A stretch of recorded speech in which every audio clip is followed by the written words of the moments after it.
In this week's Parsha, we've come to, in many ways, the apex of the book of Genesis, at least one of the themes. There are many themes that run through Genesis, but probably the most dominant one is the theme that when God creates the universe, and with the high point of the universe is the human being, but even higher than the human being is Shabbat.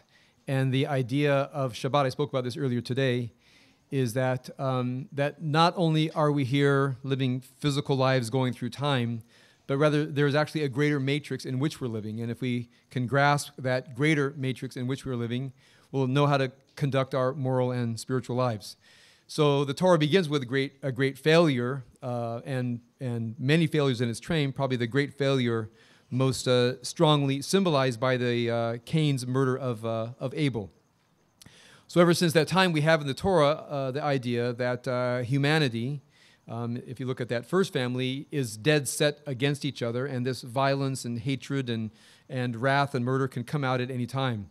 So as you look at the story through Genesis, it goes from Cain and Abel all the way out to the humanity that fills the earth that God wants to destroy in Genesis 6. Goes through Noah, and then things start up again with human destructiveness, and then we laser down to just the family of that falls from Abraham and Sarah. Again, as we watch the families develop, we see the pain in the families. Number one, I think the characters are described very laconically as people who just don't know what to do with all that life has been put upon them. And the Midrash, the interpretive literature, fills in very deeply their moral and psychological states.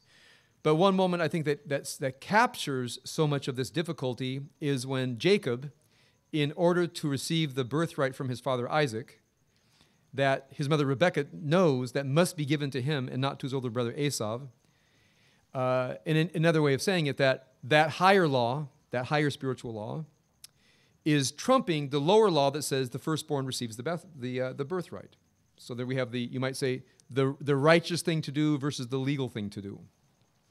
So in order to do that, Jacob and Rebekah have to sneak, and the focal point there, when it says Vayigash, that Jacob approached his father, and the next thing that happened was this terrible lie. That he tells his father, well, I'm Esau, and he dresses up like Esau, and of course there's great pain and suffering after that. So in some ways, that's the low point, you might say, of the sibling rivalry and the struggle between families. In this Torah portion, it's the complete reversal, because of course the brothers have sold Joseph into slavery. Joseph rises to be the viceroy of Egypt. The brothers come down because of the famine, and now Joseph wants to know whether his brothers are different men from the ones that sold him into slavery.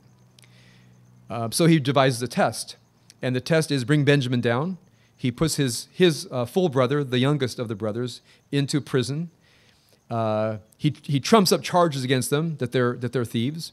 And he says, I'll only punish Benjamin. You all can go back to Canaan, which is exactly what they did to Joseph, of course. They attacked Joseph because of their envy of him, threw him into a pit, pulled him out, sold him to the Ishmaelim, and who sold him into slavery. And now the question, here's their opportunity to do the exact same thing again.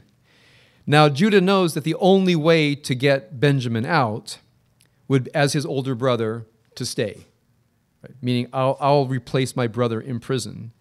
And what's the word that's used when Judah approaches Joseph?